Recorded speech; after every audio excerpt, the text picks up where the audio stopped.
अस्सलाम वालेकुम, मैं हूं ज़मीर हैदर। नाज़रीन, आपको मालूम है ईरान इसराइल जंग इस वक्त सीज़ फायर में है।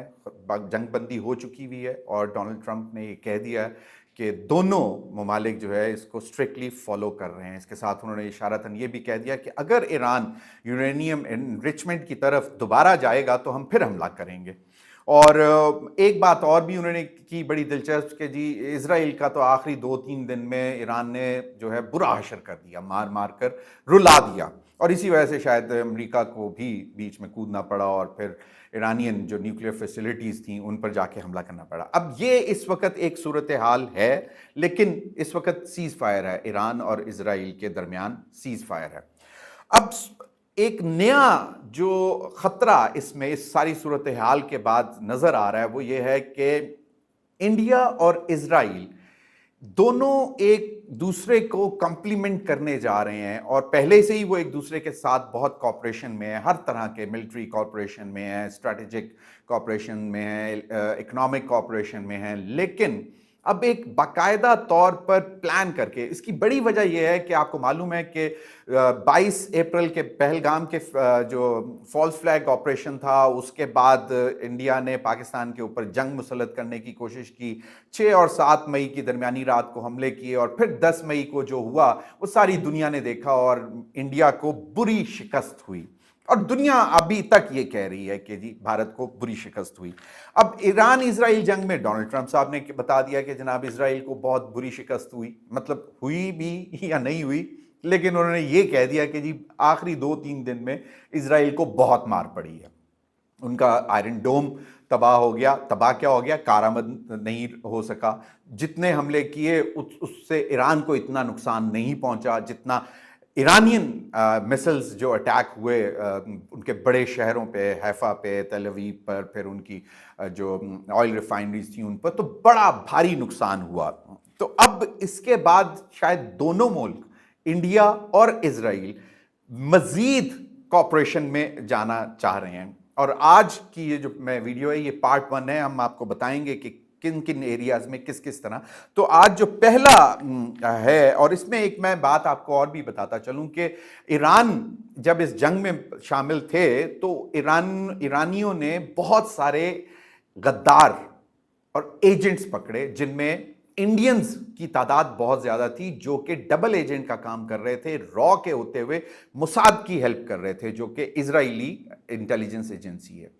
तो रॉ और मुसाद का नेक्सस जो है वो वाज़े तौर पर खुलकर सामने नजर आ गया कि मुसाद ने तो डेफिनेटली इजराइल के लिए काम करना था, लेकिन इंडियन एजेंट्स रॉ के वो भी ईरान के मुखालिफ इजराइल की मदद कर रहे थे मुसाद के साथ मिलकर। तो वो एक नेक्सस सामने था। तो अब लेकिन दिलचस्प बात यह है कि ये दोनों का नेक्सस, इंटेलिजेंस एजेंसीज का नेक्सस और फिर इन दोनों मुल्क की कॉपरेशन, अब सामने नजर ये आ रहा है कि दोनों मार खा के बैठे हुए हैं। अब उनका जो कॉपरेशन है आइंदा किन किन एरियाज में होने जा रहा है और वो पाकिस्तान के लिए कितने बड़े चैलेंजेस हो सकते हैं कि इंडिया और इजराइल का गठजोड़ जो कि मजीद मजबूत और मजीद नेक्स्ट लेवल पर वो कॉपरेशन लेकर जाना चाह रहे हैं। तो आज पहला जो हमने सोचा है कि जिस पर बात करेंगे, पार्ट 1 है इसका, कि मिलिट्री टेक्नोलॉजी में इंडिया और इजराइल जो है वो करने जा रहे हैं एक दूसरे के साथ गठजोड़।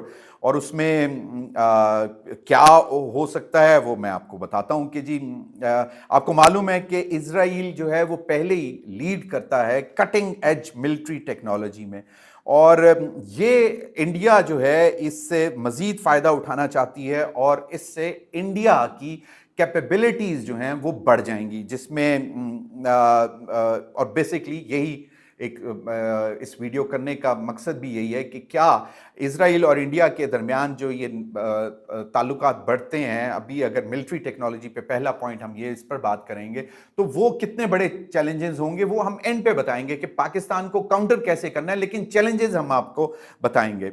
तो कि ये अगर हो जाता है मिलिट्री टेक्नोलॉजी जो कि बड़ी कटिंग एज है, यानी कि बहुत सोफिस्टिकेटेड है, बड़ी ज़बरदस्त है, और उसमें वो इजराइल लीड कर रहा है तो और वो इंडिया को ट्रांसफ़र करता है, तो इंडिया की कैपेबिलिटीज़ बढ़ती हैं और वो पाकिस्तान के लिए यकीनन, ऑफ कोर्स हमारी एक हिस्ट्री है, दोनों एक दूसरे के दुश्मन हैं, जंगें लड़ चुके हैं, अभी हाल में एक जंग हो चुकी हुई है, तो वो एक बड़ा चैलेंज भी बन सकता है और पाकिस्तान की सिक्योरिटी के लिए एक बड़ा जो है वो थ्रेट हो सकता है।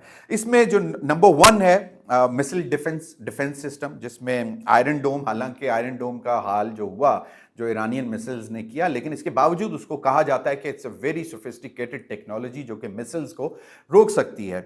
आयरन डोम की टेक्नोलॉजी अगर वो फुल फ्लैश ट्रांसफर करते हैं इंडिया को, तो that is again a threatening situation for Pakistan. फिर एरो एंड डेविड स्लिंग जो कि बेसिकली हेल्प करता है मिसाइल्स को न्यूट्रलाइज करने के लिए, और अगर पाकिस्तान मिसाइल्स हमला करते हैं और ये टेक्नोलॉजी इंडिया के पास आती है, जो कि हमने देखा है कि शायद इतनी अभी ईरान के खिलाफ इफेक्टिव नहीं रही, लेकिन अगर वो इसको ज़्यादा, इसकी कैपेसिटी, इसकी कैपेबिलिटी को एनहांस करके इंडिया को ट्रांसफ़र करते हैं, तो अगेन इट्स बिग क्वेश्चन कि पाकिस्तान के मिसाइल्स को बड़े आराम से एरो एंड डेविड स्लिंग जो कि बेसिकली मिसाइल्स को न्यूट्रलाइज करता है, आयरन डोम है, तो that is a big question for Pakistan.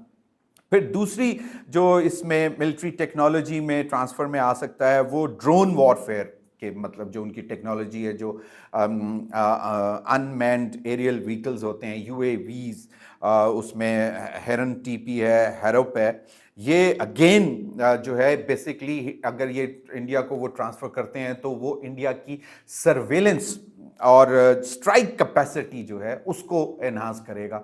Again question for Pakistan के पाकिस्तान इसको कैसे देखता है। फिर साइबर वॉरफेयर है, जिसके तहत इंडिया, अगर ये इंडिया के पास आ जाता है तो पाकिस्तान के बहुत सी जो इंस्टॉलेशंस हैं उनको वो जैम कर सकता है, आपके रडार सिस्टम को जैम कर सकता है। तो ये इस किस्म की मिलिट्री टेक्नोलॉजी का जो अब नया दौर इंडिया और इजराइल के दरमियान शुरू होने जा रहा है, इसमें Pakistan is very watchful on this thing कि पाकिस्तान को इसके कितने खतरात पाकिस्तान के लिए बढ़ सकते हैं। तो ये एक पहला जो है वो यही है कि मिलिट्री टेक्नोलॉजी में जो कॉपरेशन बढ़ रहा है, ये पहला पॉइंट है जो कि पार्ट 1 है आज मेरी वीडियो का। इस पर मैंने आपको बताया कि किन एरियाज़ में अगर ये इनका ताउन बढ़ता है तो वो पाकिस्तान के लिए कितना मुश्किल साबित हो सकता है। और आइंदा जो हम वीडियोस करेंगे सीरीज़ में, उसमें हम स्ट्रेटेजिक अलायंस की तरफ भी बात करेंगे कि स्ट्रेटेजिक इत्तेहाद इजराइल और इंडिया के दरमियान होने जा रहा है, उसके वो किस तरह होगा और वो पाकिस्तान के लिए किस तरह ख़तरा हो सकता है। फिर इकनॉमिक स्ट्रेन, यानी कि इकनॉमिक जो माशी दबाव जो बढ़ेगा, जो कि उनका आपस में कोलैबोरेशन होगी इकोनॉमिक कोऑपरेशन से, वो उसका क्या इम्पैक्ट हो सकता है पाकिस्तान पर, वो कितना बड़ा चैलेंज होगा। फिर जियोपॉलिटिकल शिफ्ट्स, जिसको जोग्राफियाई तब्दीलियां कहेंगे, वो भी बड़ा इंपॉर्टेंट है, क्योंकि इंडियन और Israel nexus, Israel middle east में बैठकर और इंडिया साउथ एशिया में बैठकर किस तरह डिस्टेबलाइज कर रहा है। फिर चाइना का भी फैक्टर है उसमें कि चाइना को किस तरह वो काउंटर कर सकता है विज़-अ-वी इजराइल के साथ कोऑपरेशन में जाके, क्योंकि आपको मालूम है कि ईरान इजराइल जंग में ईरान के साथ रशिया और चाइना दोनों खड़े हुए थे। तो वो एक मतलब यकीनन not only for Pakistan, China के लिए भी एक बहुत बड़ा क्वेश्चन मार्क होगा कि इजरायली टेक्नोलॉजी, ये सारे एरियाज में अगर इंडिया और इजराइल का कॉपरेशन बढ़ता है तो चाइना भी, जिस तरह पाकिस्तान बहुत केयरफुली इस चीज़ को ऑब्जर्व कर रहा है, चाइना भी करेगा डेफिनेटली। तो ये जोग्राफियाई तब्दीलियां बेसिकली ये भी है। और फिर एक है एसिमेट्रिक वॉरफेयर चैलेंजेस, जिसको आप गैर रवायती जंग के खतरात कह रहे हैं, जो मैंने पहले बताया कि अगर ये बहुत हाई लेवल टेक्नोलॉजीज जो हैं वो इंडिया के पास आती हैं, इजराइल 100% कॉपरेट करता है, तो वो भी एक सवाल है। और फिर एंड पे आखिरी वीडियो में हम इंशाल्लाह आपको बताएंगे कि पाकिस्तान ने इन चैलेंजेस से कैसे निपटना। बहुत बहुत शुक्रिया।